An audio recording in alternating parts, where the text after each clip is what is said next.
നമസ്കാരം. ഇന്ത്യയുടെ ഇനിയുള്ള ലക്ഷ്യം പാകിസ്ഥാൻ ഒഴികെയുള്ള അയൽക്കാരുമായി നല്ല ബന്ധം. പാകിസ്ഥാനും അമേരിക്കയും കൈകോർക്കുമ്പോൾ മറുതന്ത്രവുമായി ഇന്ത്യ രംഗത്തെത്തുകയാണ്. ഷാങ്ഹായ് സഹകരണ ഉച്ചകോടിക്കിടെ ചൈനീസ് പ്രസിഡന്റ് ഷീ ജിൻപിങ്ങുമായി പ്രത്യേക ചർച്ച നടത്തുമെന്ന് പ്രധാനമന്ത്രി നരേന്ദ്രമോദി അറിയിച്ചു. ചൈനീസ് വിദേശകാര്യമന്ത്രി വാങ് യി നരേന്ദ്രമോദിയെ കണ്ട് ഷീ ജിൻപിങ്ങിന്റെ ക്ഷണക്കത്ത് കൈമാറി. അതിർത്തിയിലെ സമാധാനം രണ്ട് രാജ്യങ്ങൾക്കുമിടയിലെ നല്ല ബന്ധത്തിന് അനിവാര്യമെന്ന് മോദി ചൂണ്ടിക്കാട്ടി. കസാനിൽ താനും ഷീ ജിൻപിങ്ങും ഉണ്ടാക്കിയ ധാരണയ്ക്ക് ശേഷം ചൈനയുമായിട്ടുള്ള ബന്ധത്തിലുണ്ടായ പുരോഗതി സ്വാഗതാർഹമാണെന്നും മോദി പറഞ്ഞു. ഇന്ത്യ റഷ്യ ചൈന സഹകരണത്തിന്റെ സാധ്യതയാണ് തെളിയുന്നത്. കഴിഞ്ഞ വർഷം കസാനിൽ പ്രസിഡന്റ് ഷീ ജിൻപിങ്ങുമായിട്ടുള്ള എൻ്റെ കൂടിക്കാഴ്ചയ്ക്ക് ശേഷം പരസ്പര താൽപ്പര്യങ്ങളെയും സംവേദനക്ഷമതയും ബഹുമാനിച്ചുകൊണ്ട് ഇന്ത്യ ചൈന ബന്ധം സ്ഥിരമായ പുരോഗതി കൈവരിച്ചു. ഞങ്ങളുടെ അടുത്ത കൂടിക്കാഴ്ചയ്ക്കായി ഞാൻ ആകാംക്ഷയോടെ കാത്തിരിക്കുന്നു. ഇന്ത്യയും ചൈനയും തമ്മിലുള്ള സ്ഥിരതയുള്ളതും പ്രവചനാതീതവും ക്രിയാത്മകവുമായ ബന്ധം പ്രാദേശികവും ആഗോളവുമായ സമാധാനത്തിനും സമൃദ്ധിക്കും ഗണ്യമായ സംഭാവന നൽകുമെന്ന് മോദി എക്സിൽ കുറിച്ചു. നേരത്തെ ഇന്ത്യ ചൈന അതിർത്തി ശാന്തമെന്ന് ദേശീയ സുരക്ഷാ ഉപദേഷ്ടാവ് അജിത് ഡോവലും പറഞ്ഞിരുന്നു.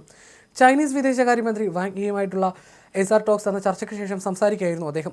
ഓഗസ്റ്റ് 31 സെപ്റ്റംബർ 1 ചൈനയിലെ ടിയാൻജിനിൽ നടക്കുന്ന ഷാങ്ഹായ് കോർപ്പറേഷൻ ഓർഗനൈസേഷൻ ഉച്ചകോടിയിൽ പ്രധാനമന്ത്രി നരേന്ദ്രമോദി പങ്കെടുക്കുമെന്നും അദ്ദേഹം അറിയിച്ചു.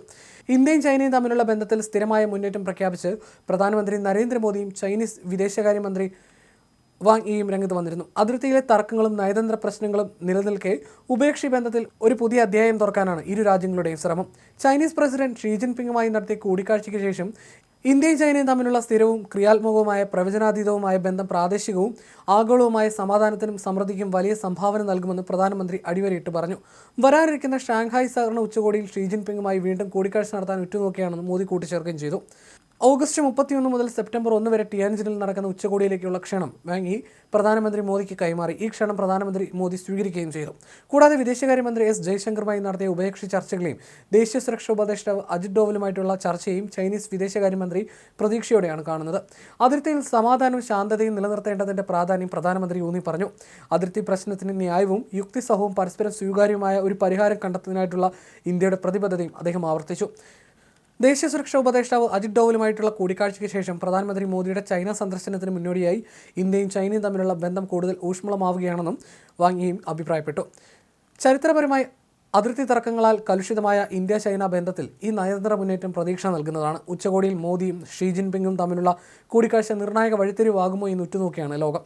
അതേസമയം 5 വർഷത്തിനു ശേഷം ഇന്ത്യയും ചൈനയും തമ്മിൽ നേരിട്ടുള്ള വിമാന സർവീസുകൾ പുനരാരംഭിക്കാനുള്ള ഒരുക്കങ്ങളും പുരോഗമിക്കുന്നുവെന്ന റിപ്പോർട്ടുകളും ഇതിനിടയിൽ പുറത്തു വന്നിരുന്നു. എത്രയും വേഗം വ്യോമഗതാഗതം പുനഃസ്ഥാപിക്കുന്നതിനായി ഇന്ത്യയുമായി ചർച്ച നടത്തി വരികയാണെന്ന് ചൈന കഴിഞ്ഞ വ്യാഴാഴ്ച അറിയിച്ചിരുന്നു. ഇരു രാജ്യങ്ങളും തമ്മിലുള്ള ബന്ധം മെച്ചപ്പെടുത്താനുള്ള പുതിയ പ്രതീക്ഷകളാണ് ഈ റിപ്പോർട്ട് എടുത്തു കാട്ടുന്നത്. ഇരു രാജ്യങ്ങൾക്കുമിടയിൽ നേരിട്ടുള്ള വിമാന സർവീസുകൾ ഉടൻ ആരംഭിക്കുന്നതിനായി ഞങ്ങൾ ഇന്ത്യയുമായി നിരന്തരം ബന്ധപ്പെട്ടുകൊണ്ടിരിക്കുകയാണെന്നാണ് ചൈനീസ് വിദേശകാര്യ മന്ത്രാലയ വക്താവ് ലിൻ ജിയാൻ നേരത്തെ വ്യക്തമാക്കിയിരുന്നത്.